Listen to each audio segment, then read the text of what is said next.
Hello बच्चों, स्वागत है आप सभी का आपके अपने यूट्यूब चैनल फिजिक्स क्लासेस में। जैसे आपको पता है कि हमने प्रकाश का परावर्तन और अपवर्तन chapter number 9 class 10th start किया हुआ है। ठीक है, इस चैप्टर में मैंने आपको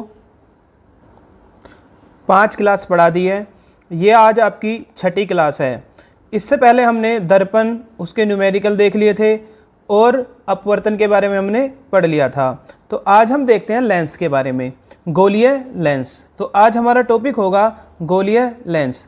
तो चलिए स्टार्ट करते हैं फिर आज की क्लास को, जिसका नाम है हमारा गोलीय लेंस। टॉपिक का नाम है हमारा गोलीय लेंस और चैप्टर का नाम है प्रकाश, और ये आपकी 6ठा पार्ट है इसका क्लास का। अगर आपने इससे पहले कोई क्लास नहीं देखी तो सबसे पहले मैं आपको रिकमेंड करूंगा कि आप शुरू के 5 लेक्चर देखिए, इसके बाद आप यहाँ पर आइए।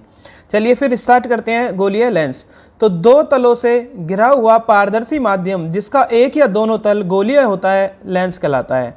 तो क्या होगा, गोलीय लेंस क्या होता है? या तो दो तल से घिरा हुआ एक पारदर्शी माध्यम होता है जिसका एक या दोनों तल कैसे होते हैं? गोलीय। मतलब ये किस पदार्थ का बना होता है? सिंपल सी बात है, पारदर्शी माध्यम होगा कोई भी, जैसे कि कांच। अब जो आपका गोलीय लेंस होता है ये 2 प्रकार का होता है। तो यहाँ पर दिखाया हुआ है गोलीय लेंस आपका 2 प्रकार का है। एक ऐसा लेंस होगा जो आप देखेंगे कि बीच में से मोटा है और किनारों से क्या है? पतला। जबकि दूसरा लेंस आप देखेंगे बीच में से पतला है और किनारों से कैसा है? मोटा है। तो पहले वाला लेंस जो बीच में से मोटा है और किनारों से पतला है, इस लेंस को हम बोलते हैं क्या? उत्तल लेंस। और जो लेंस बीच में पतला होता है और किनारों से मोटा होता है, उस लेंस को बोलते हैं हम अवतल लेंस। अब क्या होता है कि जब इस पर प्रकाश की किरणें डाली जाएंगी, आप देखें यहाँ पर, अगर इस पर प्रकाश की किरणें आपतित की गई समांतर, तो ये सारी प्रकाश किरणों को एक पॉइंट पर इकट्ठा कर देता है। एक पॉइंट पर क्या कर देता है? इकट्ठा। इस प्रॉपर्टी को बोलते हैं कन्वर्जेंस या अभिसारी। तो इसलिए उत्तल लेंस को हम कौन सा लेंस भी बोलते हैं? अभिसारी लेंस। कौन सा लेंस बोलते हैं? अभिसारी। तो क्वेश्चन पूछा जाएगा कौन सा लेंस अभिसारी लेंस कहलाता है, तो आपको लिखना पड़ेगा कि उत्तल लेंस को हम अभिसारी लेंस बोलते हैं। जबकि इसके जो प्रकाश की किरणें आएगी, ये इस प्रकाश की किरणों को क्या कर देता है? फैला देता है। इस तरह से आप देखेंगे ये प्रकाश की किरणों को क्या कर देगा? फैला देगा। तो इसलिए इस लेंस को बोलते हैं हम अपसारी लेंस। आप जो बचपन में प्रैक्टिस करते थे, किस चीज़ की लेंस लेते थे, उसे फोकस करते थे इस तरह से और नीचे कागज़ पर रख कर आप देखते थे कि कागज़ जल जाता था, तो वो कौन सा लेंस होता था आपका? उत्तल।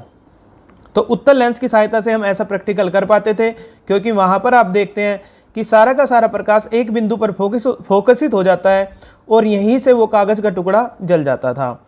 ठीक है, तो हमारे पास 2 प्रकार के लेंस, एक उत्तल लेंस और एक अवतल लेंस। अब उत्तल लेंस के किरण आरेख बनाने के नियम, कि उत्तल लेंस से जो किरण आरेख बनता है उसके क्या क्या नियम हैं। तो सबसे पहले हम देखते हैं पहला नियम, बिंब यानी कि वस्तु। मैंने आपको बताया हुआ है बिंब का मतलब क्या है? वस्तु। वस्तु से मुख्य अक्ष के समांतर आने वाली प्रकाश किरण उत्तल लेंस से अपवर्तन के पश्चात लेंस के दूसरी ओर मुख्य फोकस से गुजरेगी। समझिए लेंस के 2 पृष्ठ है, एक ये वाला पृष्ठ और एक ये वाला पृष्ठ, इसलिए 2 फोकस होंगे, एक ये वाला फोकस और एक ये वाला फोकस। तो क्या होगा, लेंस की मुख्य अक्ष के अगर कोई समांतर प्रकाश की किरण आ रही है, ये समांतर है, तो ये क्या होगा? लेंस की दूसरी ओर किससे होकर गुजरेगी? उसके फोकस से। अभी मैं आपको डायग्राम बनवाऊंगा कि लेंस द्वारा प्रतिबिंब का बनना, उत्तल लेंस द्वारा। तो वहाँ आपको ये चीज़ें याद रखनी होगी कि अगर कोई प्रकाश की किरण समांतर आई तो वो दूसरी ओर लेंस के अपवर्तन के पश्चात दूसरे फोकस पर क्या हो जाएगी? उस फोकस से होकर गुजरेगी। ठीक है। दूसरा, मुख्य फोकस से गुजरने वाली प्रकाश किरण उत्तल लेंस से अपवर्तन के पश्चात मुख्य अक्ष के समांतर हो जाएगी। बिल्कुल इसका उल्टा डायग्राम बनेगा ये वाला। अगर कोई प्रकाश की किरण मुख्य अक्ष से गुजर रही है इस तरह से, तो आप नीचे से भी दिखा सकते हैं, ऊपर से भी। अगर कोई प्रकाश की किरण मुख्य अक्ष से गुजर रही है तो अपवर्तन के पश्चात वो मुख्य अक्ष के क्या हो जाएगी? समांतर। दोबारा समझिए, अगर कोई प्रकाश उसके प्रथम फोकस से होकर गुजर रही है तो क्या होगा? वो लेंस द्वारा अपवर्तन होगा और अपवर्तन के पश्चात वो मुख्य अक्ष के समांतर हो जाएगी। तो आप देखेंगे पहला और दूसरा डायग्राम बिल्कुल एक दूसरे का जस्ट अपोजिट है। मतलब इसमें प्रकाश की किरण समांतर हुई और फोकस से होकर गुजरी, इसमें अगर फोकस से होकर गुजरी तो वो क्या हो जाएगी? समांतर हो जाएगी। इसके बाद तीसरा नियम क्या कहता है कि लेंस के प्रकाशिक केंद्र, वहां पर होता था दर्पण का ध्रुव और यहाँ पर इसको बोलते हैं ओ को प्रकाशिक केंद्र। क्या बोलते हैं? प्रकाशिक केंद्र, ऑप्टिकल सेंटर। तो तीसरा नियम ये कहता है कि अगर कोई प्रकाश की किरण ऑप्टिकल सेंटर से होकर जाएगी तो वो उसी रास्ते से क्या आ जाएगी? वापस आ जाएगी। अपवर्तन के पश्चात बिना किसी विचलन के निर्गत होती है। मतलब आप ऐसा समझिए कि जिस रास्ते से वो गई है इस तरह से, उसमें कोई भी जाकर आगे रास्ते में परिवर्तन नहीं होगा, वो उसी रास्ते से होकर गुजर जाएगी। तो इस तरह से ये 3 नियम है। तीनों नियम आपको याद रखने हैं। पहला कि अगर समांतर जाएगी तो दूसरी साइड फोकस से होकर गुजरेगी, इधर फोकस से होकर गई है तो समांतर हो जाएगी, और तीसरा जो सी या ओ प्रकाशिक के केंद्र से होकर गुजरी है वो बिना विचलन के सीधी ही चलती चली जाएगी। तो इस तरह से आपके 3 नियम हैं उत्तल दर्पण द्वारा प्रतिबिंब के बनने के। अब देखेंगे उत्तल, जैसे हमने वहाँ दर्पण के केस में देखे थे 6 केस, ऐसे ही यहाँ आप देखेंगे 6 केस प्रतिबिंब बनना उत्तल लेंस द्वारा। केस देखने से पहले आप एक चीज़ समझ लेना। सबसे पहले क्या समझना, ये आपका एक लेंस है। कौन सा लेंस है? उत्तल। तो क्या होगा कि उत्तल लेंस में जहाँ से ये पॉइंट, पहला पॉइंट कहलाता है उसका प्रथम फोकस, मान लो ये 10 सेंटीमीटर पर है तो इसका हम 20 सेंटीमीटर दूरी पर लेंगे। इस पॉइंट को बोल लेंगे द्वितीय फोकस। क्या बोल देंगे? द्वितीय फोकस। तो कितने फोकस बन जाएंगे इसमें? 2। कितने बन जाएंगे? 2। तो अब उसमें जैसे हमने केस स्टार्ट किया था दर्पण के केस में कि पहले ही जो 6 केस बनते थे, पहले वस्तु रखी होती थी अनंत पर, फिर अनंत और वक्रता केंद्र के बीच में, तीसरे में वक्रता केंद्र पर, चौथे में वक्रता केंद्र और एफ के बीच में, पांचवें में एफ पर, और छठे में एफ और पी के बीच में। यहाँ पर भी 6 केस बनेंगे, लेकिन पहला केस क्या बनेगा? सबसे पहले वस्तु रखी होगी कोई अनंत पर, ठीक है? तो पहला वस्तु देखिए अनंत पर। उसके बाद क्या काम करेंगे? अनंत और 2f के पास रखेंगे, मतलब यहाँ पर कहीं 2f के पास रखी होगी वस्तु। 2 केस। तीसरे केस में वस्तु 2f पर रखी होगी। कैसी रखी होगी? 2f पर, और वहाँ पर c, यहाँ पर 2f मान लीजिए बराबर है, यहाँ पर वस्तु का बराबर प्रतिबिंब नीचे बनता है। 2f के बाद चौथा, ये पहला केस, ये दूसरा केस, ये तीसरा केस। चौथा केस 2f और f के कहीं बीच में रखी होगी, ये चौथा केस। पांचवें केस में f पर रखी होगी, और छठे केस में f और ऑप्टिकल सेंटर प्रकाशिक केंद्र के बीच में रखी होगी। तो इस तरह से यहाँ पर भी उत्तल दर्पण द्वारा जो प्रतिबिंब बनेगा उसमें भी आपके 6 केस देखने को मिलेंगे। तो इन 6 के 6 केस के बारे में हमें पढ़ना है, डायग्राम देखने हैं। नियम मैं आपको पढ़ा चुका, नियम क्या होते हैं, उत्तल लेंस द्वारा जो प्रतिबिंब बनता है उसके क्या नियम होते हैं। तो चलिए फिर स्टार्ट करते हैं, और सबसे पहला देखते हैं हम, जब वस्तु कहाँ पर रखी हो? आपके अनंत पर रखी हो। तो आप देखेंगे पहले वाला डायग्राम, ये वाला डायग्राम देखिए। क्या होगा कि ये आपका लेंस है, इस लेंस का नाम है कौन सा लेंस? उत्तल लेंस। तो L आपका एक उत्तल लेंस है। इसकी यहाँ पर आप देखेंगे प्रथम फोकस, यहाँ पर है इसका द्वितीय फोकस। तो इसको नाम दिया F1, और इसको नाम क्या दिया हमने? इसको F1, और इसको नाम दिया 2F1। अब कोई वस्तु अनंत पर रखी थी, और जब कोई वस्तु अनंत पर रखी होती है तो वहाँ से ऐसा माना जाता है प्रकाश की किरणें समांतर आती हैं। तो आप देख सकते हैं ये प्रकाश की किरणें आपको दिखाई जा रही होंगी, ये प्रकाश की किरणें समांतर आई। आने के बाद क्या होगा, इन्होंने जो लेंस है, लेंस से इसका अपवर्तन होगा, और अपवर्तन के पश्चात आप देखेंगे ये एक बिंदु पर इकट्ठा हो जाएगी। एक बिंदु पर इकट्ठा हो जाएगी, इसको बोलते हैं इसका द्वितीय फोकस। तो जिस बिंदु पर ये इकट्ठा हुई है यहाँ पर प्रतिबिंब बनेगा। तो आप देखेंगे कि ये प्रतिबिंब कैसा बन रहा है। सबसे पहला मैं आपको टेबल से दिखा देता हूँ। यहाँ पर जो प्रतिबिंब बना है सबसे छोटा बना है। आप देखिए प्रतिबिंब कैसा बना है? अत्यधिक छोटा। तो देखेंगे आप सबसे छोटा बना है, उल्टा बना है, और आभासी। आभासी नहीं, ये वास्तविक बनता है, गलत दिया है। यहाँ पर कैसा बनेगा? वास्तविक। देख लीजिए आप, चाहे अनंत के केस में, पहला केस देखिए ये रहा अनंत। क्या यहाँ पर हमें मिलाने की जरूरत पड़ी है? नहीं, खुद ही मिला है यहाँ पर इस पॉइंट पर, इसलिए कैसा प्रतिबिंब बना? वास्तविक। तो पहले वाले केस में प्रतिबिंब छोटा, उल्टा तथा कैसा बनता है? वास्तविक बनता है, और F2 यानी कि द्वितीय फोकस पर बनता है। इसके बाद दूसरे में हम देखेंगे जब वस्तु इसके द्वितीय फोकस के बराबर यानी कि अनंत और 2F के बीच में रखी हो। तो यहाँ पर कोई वस्तु रखी है AB।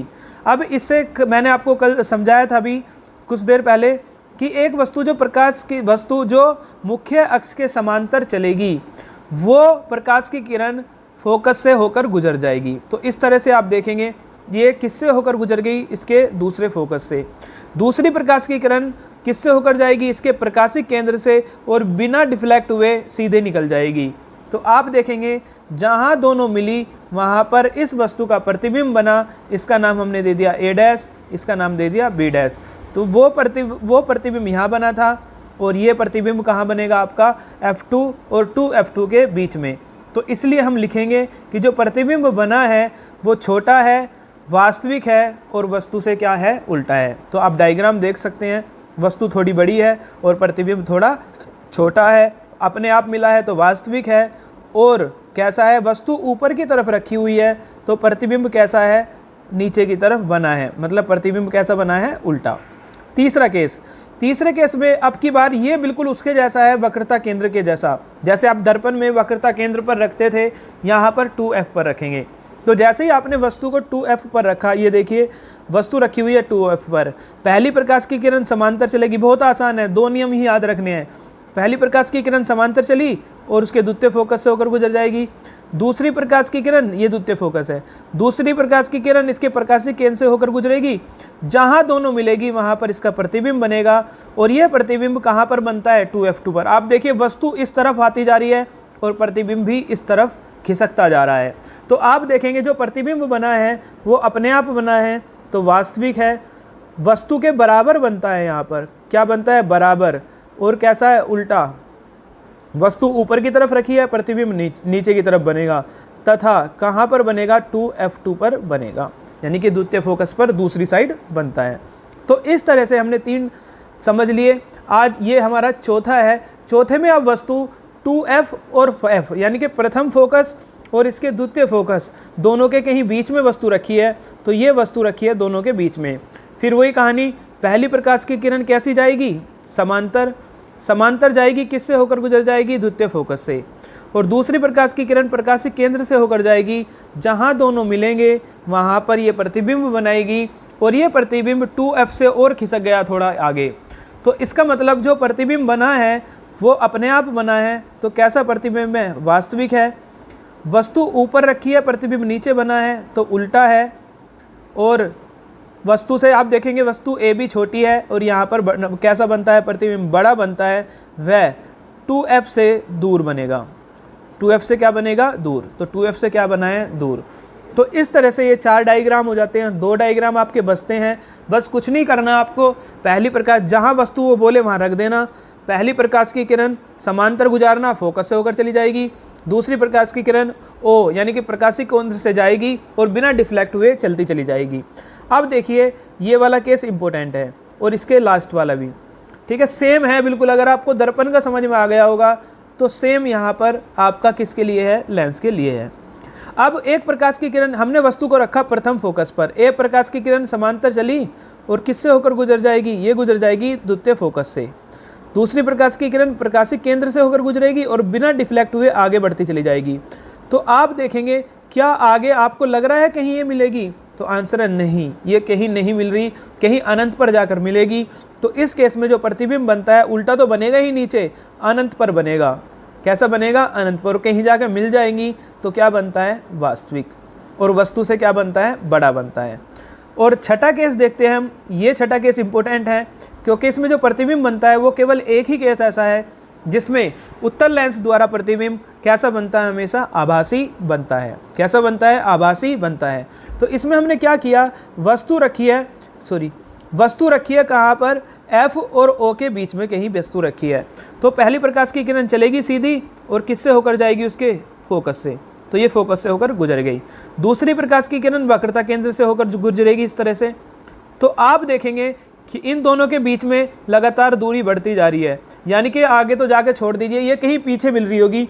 तो हमने इसको पीछे मिलाया, इस तरह से पीछे मिलाया तो देखा कि ये लेंस के उसी साइड मिलेगी जिस साइड वस्तु रखी हुई है, यानी कि ये क्या बनती है, सीधी। कैसा प्रतिबिंब बना, सीधा, क्योंकि वस्तु भी ऊपर, प्रतिबिंब भी ऊपर। आभासी हमने प्राप्त किया है, हमें नहीं मिला, आभासी सीधा, और कैसा बना, वस्तु से बड़ा बना, वस्तु से बड़ा, वह वस्तु की ओर बना। किसकी ओर बना, वस्तु की ओर, जिस साइड वस्तु रखी थी उसी की ओर बन गया प्रतिबिंब। ठीक है। तो इस तरह से आपके ये 6 केस हो जाते हैं जिसमें आपको याद रखना है कि प्रतिबिंब कैसे कैसे बनाएं। मैं एक बार आपको डायग्राम दिखा देता हूँ। देखिए पहले 6 केस। पहले वस्तु की पोजीशन में आपको बताता हूँ। सबसे पहले वस्तु को आपने कहाँ रखा? सबसे पहले वस्तु रखी अनंत पर, फिर वस्तु कहाँ रखी? 2f से दूर, फिर वस्तु रखी 2f पर, फिर 2f और f1 के बीच, फिर f1 पर, और फिर f1 और प्रकाशिक केंद्र के बीच। तो अब आपने प्रतिबिंब देखा, प्रतिबिंब उधर खिसकता जाएगा। पहले f2 पर बना, फिर f2 और 2f2 पर बना, अब 2f2 पर, अब 2f2 से दूर, और 5वें केस में अनंत, और 6ठे केस में जिस साइड वस्तु रखी थी उसी साइड क्या बना है? प्रतिबिंब बना है। तो इस तरह से आप देख सकते हैं कि ये हमारा क्या है? प्रतिबिंब कहाँ बना है, उसकी स्थिति क्या है। अब उसका आकार देखेंगे तो पहले केस में सबसे छोटा बनता है, बिल्कुल पॉइंट के जैसा।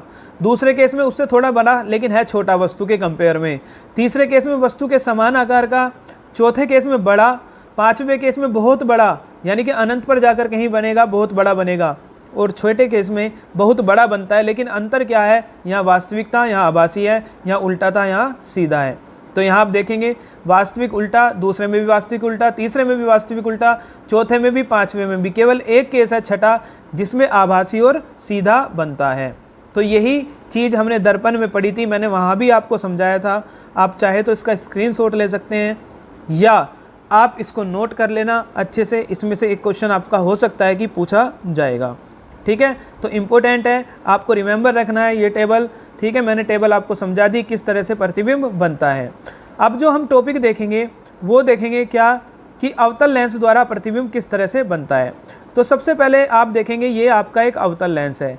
हमें पता है अवतल लेंस बीच में से कैसा होता है? पतला, और साइड से कैसा होता है? मोटा। तो प्रकाश की किरण आई, अनंत पर वस्तु थी। पहला केस क्या है? जब वस्तु कहाँ रखी हो? अनंत पर। प्रकाश की किरण आई, कैसी आएगी? समांतर। तो जो समांतर प्रकाश की किरण आई, अब क्या होगा? लेंस द्वारा अपवर्तन होगा, और जो लेंस होता है अवतल लेंस, वो इकट्ठा ना करके प्रकाश किरणों को फैला देता है। इसी प्रकृति को तो बोलते हैं अपसारी प्रकृति। क्या बोलते हैं इसकी? अपसारी प्रकृति। ठीक है, तो क्या होगा कि यहाँ पर इसने फैला दिया, तो ये इधर जा रही है, ये इधर जा रही है, क्या कहीं मिलेगी? नहीं। तो इसको पीछे मिलाया तो देखा कि जो ये वस्तु का प्रतिबिंब है बहुत पॉइंट ऑब्जेक्ट की तरह बना है। कैसा बना है? आभासी। क्या अपने आप बना है? नहीं, आभासी। सीधा बनता है, जैसे वस्तु रखी होती है ऐसी, बहुत छोटा। और दूसरे केस में कहीं पर भी आप रख दीजिए अवतल दर्पण के अवतल लेंस के सामने किसी भी स्थिति में प्रतिबिंब रखा हुआ है, ये ए बी, तो पहली प्रकाश की किरण समांतर जाएगी और अपवर्तन के पश्चात क्या हो जाएगी? फैल जाएगी। दूसरी प्रकाश की किरण मैंने आपको बताया था प्रकाशिक केंद्र से होकर जाएगी और सीधी चलती चली जाएगी। ये इधर जा रही है, ये इधर जा रही है, क्या कहीं मिलेगी? नहीं। तो इसको फिर पीछे बढ़ाया, इसको पीछे इसको दोनों जहाँ मिले वहाँ पर प्रतिबिंब बना। तो इस तरह से आप देखेंगे ये प्रतिबिंब अपने आप नहीं बना, तो ये कैसा है? आभासी है। कैसा है? आभासी। वस्तु इतनी बड़ी है, प्रतिबिंब इतना सा बना है, यानी कि छोटा है। ठीक है, तो कैसा प्रतिबिंब बना? आभासी, छोटा, और वस्तु ऊपर है, प्रतिबिंब भी ऊपर बना है, तो और कैसा बना है? सीधा। तो ये केस आपको याद रखने हैं। ये किसके केस है? आपके अवतल लेंस के। तो इस तरह से लेंस द्वारा प्रतिबिंब बनना आपका कंप्लीट हो गया है। ठीक है, मैंने आपको समझा दिया किस किस तरह से आप लेंस द्वारा प्रतिबिंब बनने को यूज़ करेंगे। अब जो टॉपिक आपका चलेगा वो चिन्ह परिपाटी चलेगा। तो लेंस के लिए हम गोलीय दर्पण जैसे ही चिन्ह अपनाते हैं, किंतु लेंस में सभी माप उनके प्रकाशिक केंद्र से लिए जाते हैं। लेंस जो होता है उसमें कहाँ से लिए जाएंगे? प्रकाशिक केंद्र से। और जो दर्पण होता है उसमें कहाँ से ली जाती थी दूरी? सारी की सारी दूरी ली जाती थी उसके ध्रुव से। कहाँ से ली जाती थी? ध्रुव से। तो अब जो हम देखेंगे वो देखेंगे लेंस सूत्र। तो आपने दर्पण का सूत्र पढ़ा है। दर्पण का अगर आप दर्पण के लिए बात करते हैं तो फॉर्मूला होता है 1/f बराबर 1/v प्लस 1/u। तो ये किसके लिए सूत्र है? दर्पण के लिए। और अगर इसमें माइनस लगा देंगे 1/f equals to 1/v minus 1/u, तो ये किसके लिए बन जाता है? लेंस के लिए। बस इतना फ़र्क आता है, बाकी फॉर्मूला क्या रहेगा आपका? सेम रहेगा। ठीक है, फॉर्मूला क्या रहेगा? सेम। बस केवल इतना फ़र्क होगा कि इसमें प्लस होता है दर्पण में और इसमें क्या होगा? माइनस। एक चीज़ का और फ़र्क आएगा कि वहाँ पर जो रेखीय आवर्धन होता था वो होता था m बराबर माइनस वी अपॉन यू या आई अपॉन ओ। किसके लिए है ये? दर्पण के लिए। लेकिन अगर आपको लेंस के लिए लिखना है तो m equals to plus v upon u equals to I upon O. तो ये चेंज आया है, बस जहाँ प्लस था वहाँ माइनस, जहाँ माइनस था वहाँ प्लस आपको करना है। इस तरह से जो क्वेश्चन हमने दर्पण के किए थे सेम उसी तरह से यहाँ पर आपको क्वेश्चन करने हैं। ठीक है, मैंने आपको समझाए थे, 8-9 क्वेश्चन भी कराए थे। उम्मीद करता हूँ कि आपको वे क्वेश्चन समझ आए होंगे। अगर वे क्वेश्चन समझ में आए हैं तो आप दर्पण के भी लेंस के भी क्वेश्चन कर सकते हो। अगर वो क्वेश्चन समझ में नहीं आएंगे तो लेंस के क्वेश्चन नहीं हो पाएंगे। ठीक है, तो मैं आपको सजेस्ट करता हूँ कि सबसे पहले आप जाइए और जाकर जो मैंने दर्पण के क्वेश्चन आंसर कराए हैं उनको देखिए। 8-9 क्वेश्चन जो अच्छे अच्छे क्वेश्चन हैं, जो लॉन्ग में पूछे जाते हैं, मैंने वो क्वेश्चन आपको कराए हुए हैं। ठीक है, तो अगर आपको लगता है या आप चाहते हैं कि भाई मुझे 10th में टॉप करना है, 90 प्लस नंबर लाने हैं, तो सारी वीडियो को देखते जाइए। आपको मैं गारंटी देता हूँ कि आपके 90 प्लस नंबर ज़रूर आ जाएंगे। जो मैं कहता जाऊँ वो करते जाना। जैसे मैं बता रहा हूँ दर्पण के आपको क्वेश्चन जरूर मिलेगा। एक क्वेश्चन पिछली बार 3 के 3 क्वेश्चन दर्पण से आगे, पूरा का पूरा फिजिक्स दर्पण के दे दिया। अब सोचिए आप कि किस तरह से कितने इंपॉर्टेंट होते हैं दर्पण के क्वेश्चन, उसी तरह से लेंस के भी होते हैं। ठीक है, तो 90 प्लस नंबर लाने हैं तो थोड़ी बहुत मेहनत आपको करनी पड़ेगी। अगर आप सोच रहे हैं कि 1-2 क्वेश्चन पढ़कर चली जाऊँ या चला जाऊँ और मैं पास क्या अच्छे नंबर ले आऊँगी, तो ऐसा नहीं हो सकता। ठीक है, बहुत सारी भीड़ है, इतने सारे लोग हैं, 40-50-55 लाख यूपी बोर्ड का पेपर देते हैं। ठीक है, आप भी कहीं ना कहीं पायदान पे आ ही जाएंगे, पास हो ही जाएंगे, लेकिन क्या फ़ायदा ऐसा इतने भीड़ का हिस्सा बनने में। ठीक है, बनिए तो अलग निकलिए बिल्कुल। ठीक है, तभी लगेगा कि आपको हाँ हमने कुछ मेहनत की है, आपका सपना तभी कुछ साकार हो सकता है। तो चलिए फिर नेक्स्ट टॉपिक है हमारे पास लेंस की क्षमता। तो हम स्टार्ट करते हैं आज का अपना टॉपिक, जिसका नाम है power of a lens, lens की क्षमता। क्षमता लेंस की क्या होती है? देखिए, एक वर्ड होता है, आपने सुना होगा, जैसे कोई व्यक्ति है या आपके साथी है, कोई भी डॉक्टर के पास गया, उसे कम दिखता था आँख से, तो वो डॉक्टर के पास गया, डॉक्टर ने मुझे बताया कि आपको चश्मा लगेगा। तो वो पूछता है कितने नंबर का, -1.5 का या +2.5 का या +2.0 का या -2.0 का। तो आपने हमेशा बातें करते हुए सुना होगा एक नंबर, उस नंबर का मान होता है 2, 1.5, -1, +2, 1। ये नंबर आपने सुने होंगे। ये नंबर होते क्या हैं? क्या ये पैसों वाले नंबर हैं? नहीं, ये नंबर होते हैं लेंस की क्षमता के। किसके होते हैं? लेंस की क्षमता के। उसके आगे आप देखना डी भी लिखा होता है। जब पर्चा बनाएगा डॉक्टर तो उसके आगे क्या लिखा होता है? डी। डी का मतलब होता है डायोप्टर। क्या होता है डी का मतलब? डायोप्टर। जो लेंस की क्षमता होती है वो किस में नापी जाती है? डायोप्टर में। तो लेंस की क्षमता क्या है? लेंस की क्षमता बेसिकली ये होती है कि जैसे समझ लीजिए आप, ये आपकी आँख होती है, आइज़। तो प्रतिबिंब बनना होता है, प्रतिबिंब बनता है रेटिना पर जाकर, तब हमें वस्तुएं स्पष्ट दिखाई देती हैं। अगर किसी की आंख में डिफेक्ट नहीं है तो ये जो प्रतिबिंब बना ये रेटिना पर बनता है। लेकिन कभी कभी ये प्रतिबिंब या तो आगे बन जाता है रेटिना से या पहले ही इकट्ठा हो जाता है। तो जब पहले ही इकट्ठा हो जाता है तो उसको फैलाने की ज़रूरत होती है, दूर भेजने की। और जब बाद में बनता है तो उसको पहले लाने के लिए पहले सिकोड़ने की ज़रूरत होती है। तो जो लेंस है वो ये काम बखूबी से करता है अपनी क्षमता के आधार पर। आप उसकी क्षमता देखेंगे कि कितना आपको उसको पहले रोकना है या कितना आगे ले जाना है।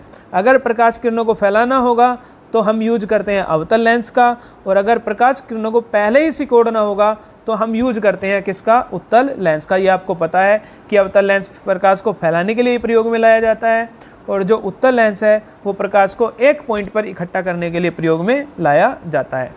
तो क्या होता है कि लेंस द्वारा किसी भी प्रकाश को मोड़ने, एक पॉइंट पर इकट्ठा करने या फिर फैलाने की जो क्षमता होती है, उसी क्षमता को बोलते हैं हम लेंस की क्षमता। दोबारा समझ लीजिए, जो लेंस होता है वो क्या काम करता है? जो प्रकाश किरणें हैं उसको या तो फैला देगा आगे प्रतिबिंब बनाने के लिए, या सिकोड़ देगा पहले ही प्रतिबिंब बनाने के लिए। तो इस केस को, इस क्षमता को, उस लेंस की हम क्षमता बोलते हैं। क्या बोलते हैं? क्षमता। अब इसका फॉर्मूला भी तो होगा कुछ मैथमेटिकली। तो फोकस दूरी जितनी ज़्यादा होती है लेंस की क्षमता उतनी ही क्या होती है? कम। यानी कि फोकस दूरी और लेंस में व्युत्क्रम का अनुपात होता है, यानी कि 1/, फोकस दूरी को हम बोलते हैं लेंस की क्षमता, या लेंस की फोकस दूरी के व्युत्क्रम को बोलते हैं लेंस की क्षमता। ये कब है? जब f मीटर में दिया हो, लेकिन अधिकतर f सेंटीमीटर में देता है।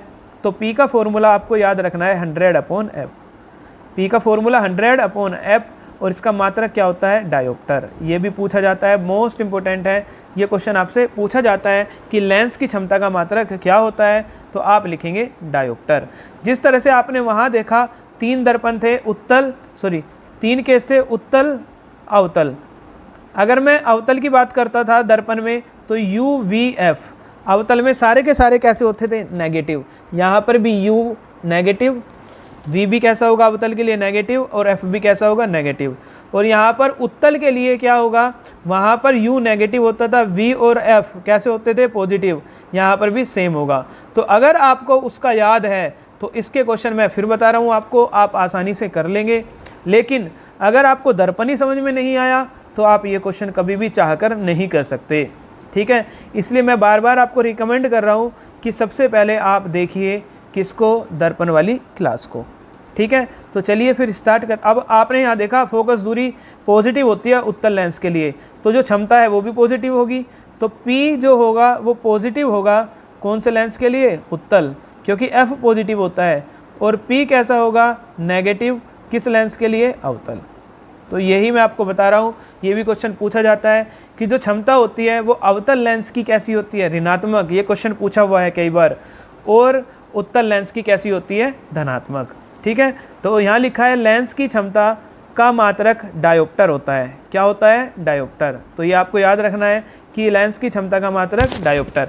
डायोप्टर उस लेंस की क्षमता है जिसकी फोकस दूरी 1 मीटर है, ठीक है। अभी मैं फॉर्मूला लिखा था P बराबर 1/f।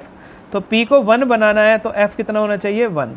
तो जिस लेंस की फोकस दूरी 1 होगी उसकी क्षमता, जिस लेंस की फोकस दूरी 1 मीटर होगी, या आप कह सकते हैं 100 सेंटीमीटर, उसकी क्षमता आपको एक डायोप्टर कहलाएगी। अभी मैं आपको बताया कि उत्तल लेंस की क्षमता धनात्मक होती है। देखिए मैंने लिखा उत्तल लेंस की क्षमता कैसी है? धनात्मक। और अवतल लेंस की क्षमता कैसी होती है? ऋणात्मक, ठीक है। कैसी होती है? ऋणात्मक। उसके बाद अनेक प्रकाशिक यंत्र में अगर बहुत सारे लेंस हैं, एक प्रकाशिक यंत्र में कई लेंस लगे हैं, तो कुल आपको उसकी पूरे की वो निकालनी है क्षमता। तो सबकी क्षमता को क्या कर देंगे? जोड़ देंगे। 3 है तो तीनों की, 4 है तो चारों की। इस तरह से आपका ये फॉर्मूला बन जाएगा। तो अनेक प्रकाशिक यंत्रों में कई लेंस लगे होते हैं, उन्हें प्रतिबिंब को अधिक आवर्धित तथा सुस्पष्ट बनाने के लिए संयोजित किया जाता है। संपर्क में रखे लेंसों की कुल क्षमता उन लेंसों की अलग अलग क्षमताओं का बीजगणितीय योग होती है। सबको प्लस है तो प्लस में जोड़ेंगे, माइनस है तो माइनस से जोड़ेंगे, ठीक है। तो इस तरह से आपका जो प्रकाश है उसका चैप्टर समाप्त होता है। अब मैं इसके कुछ आपको क्वेश्चन आंसर करा दूंगा अभी, ठीक है। और जो कुछ बचेंगे तो एक और क्लास ले लेंगे ज़्यादा से ज़्यादा, ठीक है। लेकिन कोशिश करूंगा कि इसी वीडियो में आपको, इसी क्लास में आपको सारा पढ़ा दूं, जिससे कि अब जब भी क्लास होगी आपकी तो कोई नया चैप्टर चल सके। तो चलिए देखते हैं फिर इसके क्वेश्चन। ये क्वेश्चन हमने कुछ कर लिए थे। आज हम तीसरा क्वेश्चन इसका देखते हैं। मैं फिर आपसे कह रहा हूँ कि आप बार बार पढ़ते रहिए, कोई क्वेश्चन समझ में ना आए देखते रहिए। जब पेपर आपके आने के होंगे तो मैं मॉडल पेपर आपको सोल्व कराऊंगा, प्रैक्टिस कराऊंगा मॉडल पेपर की, ठीक है। चिंता मत कीजिए, मेरे से जुड़े हुए हो तो बिल्कुल विश्वास रखिए कि मैं आपके 90+ नंबर ज़रूर दिला दूंगा, ठीक है। कहीं भी आपको दिक्कत है तो मुझे व्हाट्सएप पे मैसेज कर दीजिए। यूट्यूब जो आप ये क्लास ले रहे हो यहाँ पर कमेंट बॉक्स में कमेंट कर दीजिए कोई भी आपका क्वेश्चन है तो, ठीक है। तो चलिए फिर स्टार्ट करते हैं तीसरा क्वेश्चन। तीसरे क्वेश्चन में उसने कहा एक अवतल दर्पण वास्तविक उल्टा तथा समान आकार का प्रतिबिंब बनाता है। तो समान आकार का जब भी वर्ड दिख जाए समान आकार का, तो एक ही केस में बनता है, जब कहाँ रखा हो? सी पर। कहाँ पर रखा हो? सी पर। अगर ये होता क्या आपके पास लेंस, तो कहाँ पर रखा होता? 2F पर। और जब ये दर्पण है, कैसा है? दर्पण, तो कैसा रखा होगा? सी पर। तो ये आपको याद रखना। उसके बाद क्वेश्चन ये इंपॉर्टेंट है, ये पूछा जाता है। एक लेंस की क्षमता -40 है। P बराबर कितना है? -40। तो P का मान कितना है? -40। आपको क्या निकालना है? उस लेंस की फोकस दूरी। तो फोकस दूरी ऋणात्मक आएगी सबसे पहले, क्योंकि क्षमता माइनस में है, तो ये ऑप्शन तो खत्म हो जाएगा आपका। इस तरह से आप छोड़ सकते हैं कि जो आंसर नहीं होगा। अब P का फॉर्मूला होता है 100/f, या F का फॉर्मूला, F इधर चला जाएगा, P इधर, 100/p। ठीक है, तो पी एफ बराबर 100/p का मान कितना है -40, तो इससे काट देंगे 2.5 -2.5 सेंटीमीटर, -2.5 सेंटीमीटर। कोई ऑप्शन नहीं मिल रहा, तो -2.5 सेंटीमीटर का मतलब क्या होता है बताइए। अगर आप इसको मीटर में लिखते, किस में लिखते हैं, मीटर में, इसके आंसर ही गलत दिए हैं। ठीक है, 0.025 मीटर आएगा। यहाँ था 2.5, 1 2 0.025 मीटर आएगा। ठीक है, तो इसने गलत दिया है, या तो क्षमता 4 होगी, यहाँ पर 100% बात है, या तो 4 होगी। 100/4 25 आंसर आ जाएगा ये वाला। ठीक है, अगर आप इसको 4 से करते हैं, 4 से, तो F बराबर 100/P, 100/4 माइनस का तो कितना आएगा -25 सेंटीमीटर आएगा तब भी। ठीक है, तो इसका आंसर 0.025 मीटर या -2.5 सेंटीमीटर है, अगर आप इसी क्वेश्चन के अकॉर्डिंग करते हैं। चलिए देखते हैं नेक्स्ट क्वेश्चन। एक अवतल दर्पण आभासी, सीधा तथा आवर्धित प्रतिबिंब बनाता है। बिंब की स्थिति देखिए, चेक कीजिए कौन कौन से प्रतिबिंब बनने हैं। सबसे पहले उसने कहा है एक अवतल दर्पण है, 6 केस है, यानी कि हमें पता लग जाना चाहिए। आभासी 2 केस में बनता है, लास्ट वाले दोनों केस में। अनंत पे बनता है आभासी, नहीं, खत्म हो गया। लास्ट के 2 केस में बनेगा, F पर बनेगा, नहीं बनेगा। F और C के बीच में नहीं बनेगा, केवल P और F के बीच में। तथा बड़ा प्रतिबिंब का सीधा भी बन रहा है, तो आप देखेंगे, मैं आपको दिखा देता हूँ एक बार दोबारा। ठीक है, सीधा भी प्रतिबिंब बन रहा है, केवल एक ही केस में बनता था। आप देखिए जो छठा केस था इसका, ये रहा, जो इसका छठा केस था ये रहा। आभासी, सीधा, वस्तु से बड़ा और दर्पण के पीछे, तो P और F के बीच में। तो जब P और F के बीच में रखा होगा तभी तो ऐसा बनेगा, तो आंसर आएगा आपका P और F के बीच में। तो कहाँ रखा होगा, P व F के बीच में। ठीक है, तो आंसर क्या होगा इसका, C। अधिक अपवर्तनांक वाली वस्तु कहलाती है। मैंने आपको समझाया था कि ऐसी वस्तु जिसका अपवर्तनांक ज़्यादा होता है क्या कहलाती है बताइए। जैसे आपने डायमंड देखा था, उसका अपवर्तनांक 2.4 सबसे ज़्यादा था, प्रकाश की चाल सबसे कम होगी इसमें। ठीक है, तो ऐसा माध्यम जिसमें क्या हो, आपका पास अधिक अपवर्तनांक वाली वस्तु हो, उसको क्या बोलते हैं, तो उस वस्तु को बोलते हैं प्रकाशिक सघन माध्यम। ठीक है, या प्रकाशिक सघन।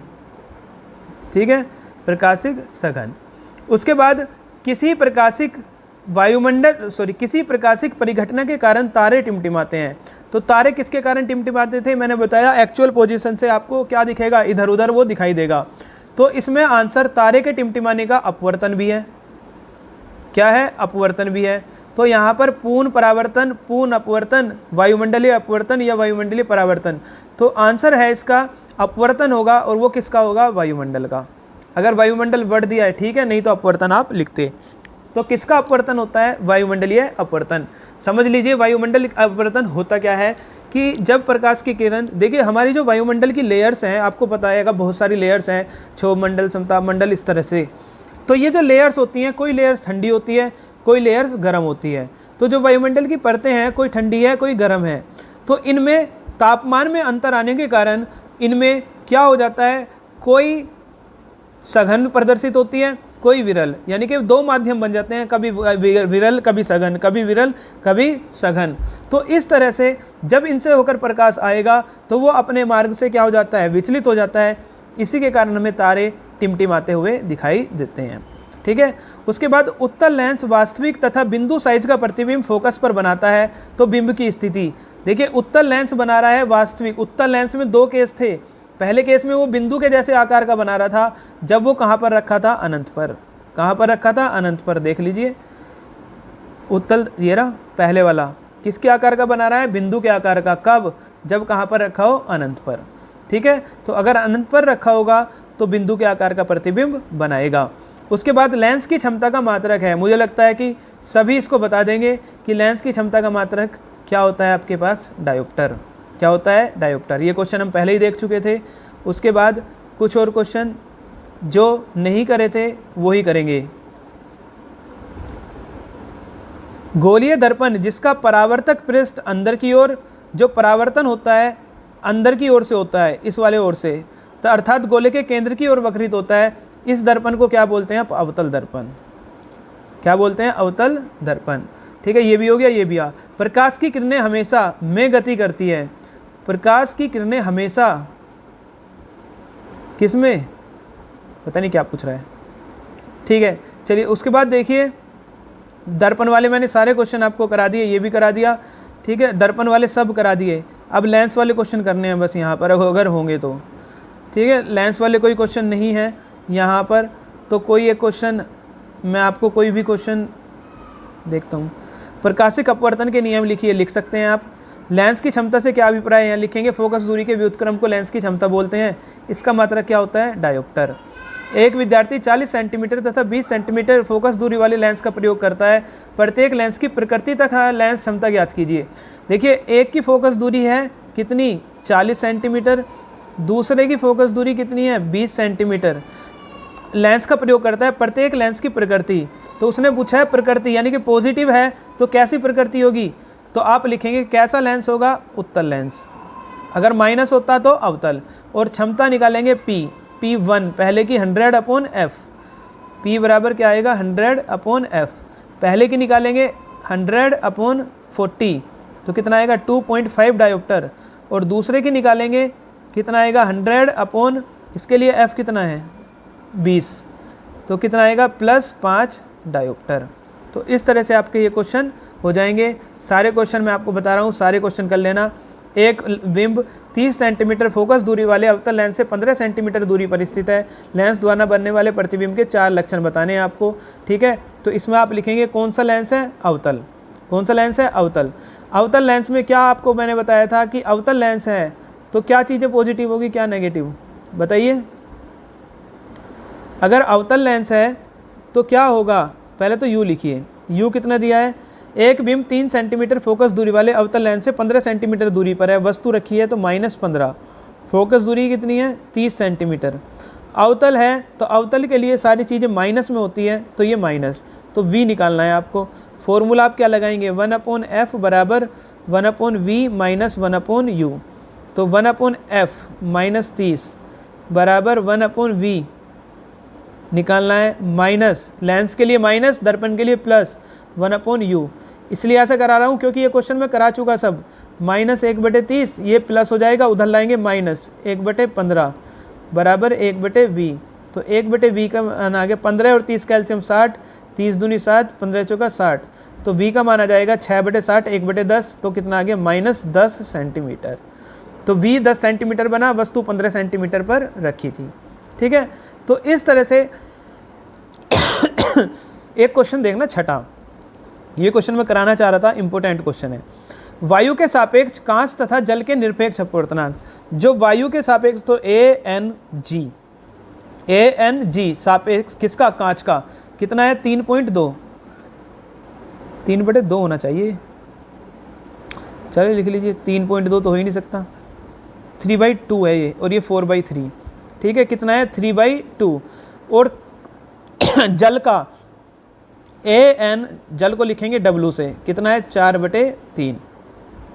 यदि कांच में प्रकाश की चाल CG, गिलास में प्रकाश की चाल 2 × 10⁸ मीटर पर सेकंड है VG, तो पानी में प्रकाश की चाल निकालिए, VW आपको निकालना है। तो उसके लिए आप क्या निकालेंगे, सबसे पहले आप निकालेंगे WNG। क्या निकालेंगे, WNG। मैंने आपको फॉर्मूला समझाया था, N ऊपर लिख दीजिए, N नीचे।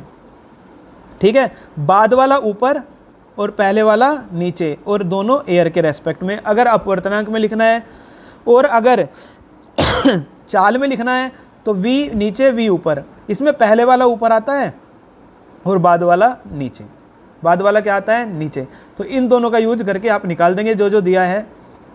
ANG का मान दिया है 3/2 बटे, ANW का मान दिया है 4/3।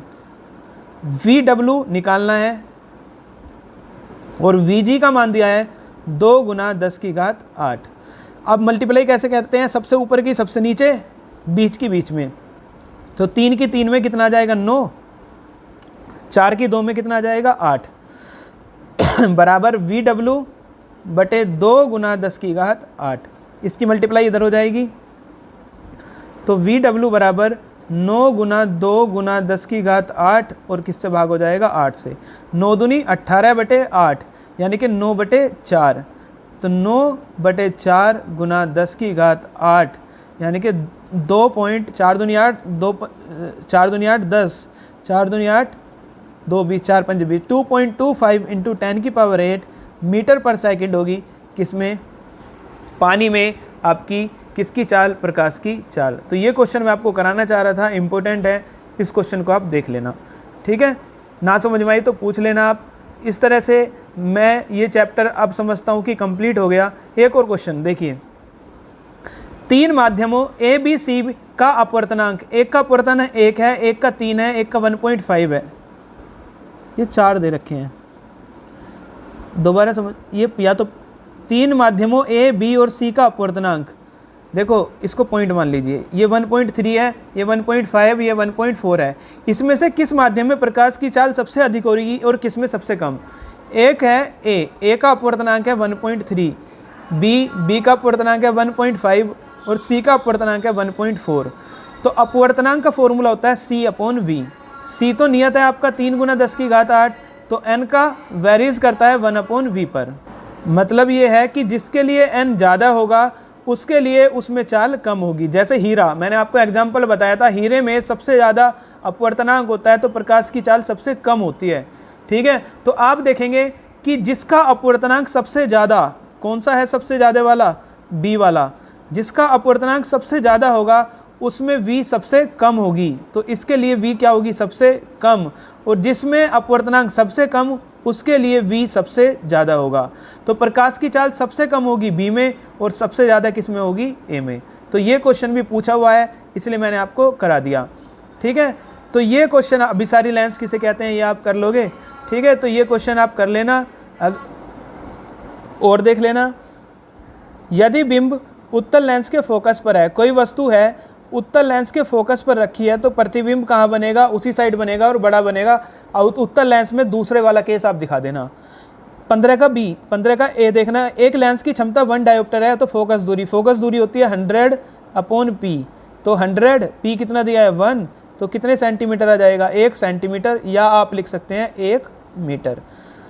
कांच के गिलास में पड़ा नींबू आकार में बड़ा दिखाई देता है, किसके कारण बड़ा दिखाई देता है, प्रकाश के अपवर्तन के कारण। किसके कारण बड़ा दिखाएगा, अपवर्तन के कारण क्या दिखाई देगा, वो बड़ा दिखाई देगा। तो इस तरह से आपको ये क्वेश्चन करने हैं। लेंस की क्षमता का मात्रक क्या होता है, डायोप्टर। इसी तरह से आपको इजी क्वेश्चन पूछे जाते हैं, ठीक है। तो उम्मीद करता हूँ कि आपको ये चैप्टर समझ में आया होगा। अगर आपको कोई भी इस चैप्टर में कोई भी आपकी क्वेरी है तो आप मुझसे पूछ लेना कि सर मुझे ये दिक्कत है, ये समझ नहीं आ रहा, तो मैं आपको बता दूंगा, ठीक है। चलिए फिर चैप्टर को फिनिश करते हैं आज, और फिर अगली वीडियो में जो नया चैप्टर आपको आएगा, कोई भी नया चैप्टर आएगा, इसके अगले वाला ही आएगा, ह्यूमन आई वाला। तो मिलते हैं फिर नए चैप्टर में, तब तक के लिए धन्यवाद।